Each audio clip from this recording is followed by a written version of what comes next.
Sebuah persembahan catatan sejarah menyambut HUT kemerdekaan Republik Indonesia. Kiprah Antara di seputar proklamasi kemerdekaan. Naskah Boyke Sukabjo dibacakan oleh Mas Bek.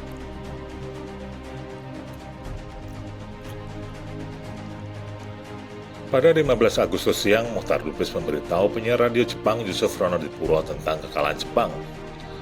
Ketika ke asrama pemuda Menteng 31, Yusuf mendapati penghuninya sudah mengetahui berita itu dari Adam Malik.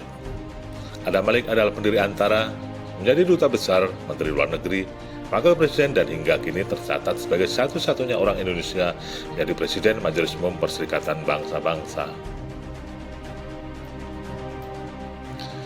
Pada 15 Agustus, keempat Markonis Dome yang dipinjam tentara Jepang dibebaskan dari tugasnya dan melaporkan bahwa mereka ditugasi menerima berita rahasia lewat saluran lain di luar saluran berita Dome. Pada hari itu juga, mereka tahu bahwa Jepang menyerah tanpa syarat kepada sekutu. Sesudah gagal meyakinkan Soekarno untuk menyatakan kemerdekaan, para pemuda berkumpul di Cikini 71 Asrama Baperpi pada 15 Agustus malam. Pertemuan itu dipimpin Khairul Saleh dan dihadiri berbagai kelompok pemuda, termasuk dari Menteng 31, Perapatan 10, dan Peta. Para pemuda kehilangan kesabaran dan memikirkan rencana selanjutnya. Ada yang mengusulkan mereka sendiri mengumumkan kemerdekaan Indonesia. Ada yang berpendapat bahwa Soekarno dan Hatta dibawa ke tengah-tengah rakyat untuk menentukan sikap. Sebelum pertemuan tegang itu mengambil keputusan, Soekarno datang dan dengan ciri khas bisik-bisiknya, ia menyampaikan sesuatu kepada Khairul Saleh. Muhammad Hatta baru bangun untuk makan sahur pada 16 Agustus saat mendapati Soekarni dan beberapa pemuda bersenjata lengkap berada di ruang tengah rumahnya. Soekarni mengatakan, karena Soekarno tidak mau memenuhi permintaan mereka, para pemuda akan bertindak sendiri. Terjadi perbantahan kecil Hatta dengan Soekarni. Mereka kemudian menjemput Soekarno dan membawa mereka ke Rengas Dengklok, tempat Soekarni terlibat perbantahan sengit dengan Soekarno untuk segera memerdekakan Indonesia. Soekarno tetap menolak. Soekarni kemudian mengutus Yusuf Kunto kembali ke Jakarta untuk berunding ulang dengan para pemuda.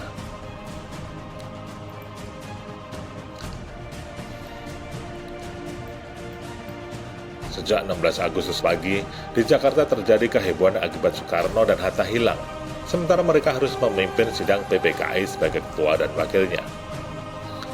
Tokoh tua pejuang kemerdekaan, Ahmad Subarjo, berhasil membujuk kaum muda Pandu Kartawiguna, Bikana, dan Yusuf Kunto untuk menunjukkan keberadaan Soekarno dan Hatta serta membebaskan mereka.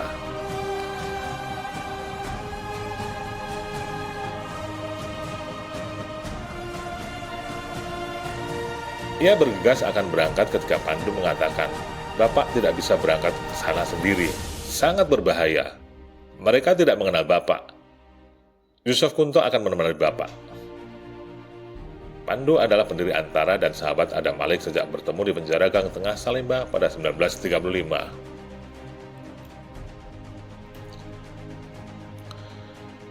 Pada 16 Agustus petang, pejuang lain berkumpul di rumah Maruto Nitimiharjo menunggu hasil kerja Soekarni sambil merancang naskah pernyataan kemerdekaan. Maruto adalah salah satu pendiri Antara, pemimpin Antara ketika Adam Malik dan Pandu ditangkap Soekarno, menjadi anggota parlemen dan mendapatkan gelar perintis kemerdekaan. Sekembali dari Rengas Dengklok pada malamnya, Soekarni dan Khairul Saleh bersama Subarjo dan Iwa Kusuma Sumantri mencari Sahrir ke rumah Maruto, tapi Sahrir sudah pergi. Mereka bertemu dengan Maruto, Pandu, Adam Malik, Kusnaini, dan Jawoto.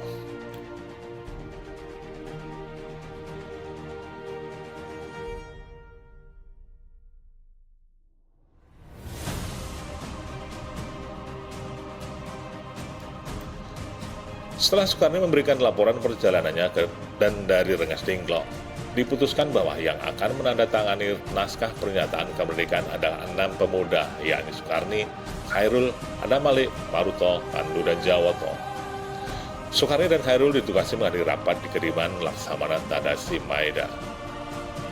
Jawoto masuk Dumai pada 1942, menjadi pemimpin redaksi Antara, menjabat ketua PBI terlama, serta duta besar untuk Cina 1964 hingga 1966.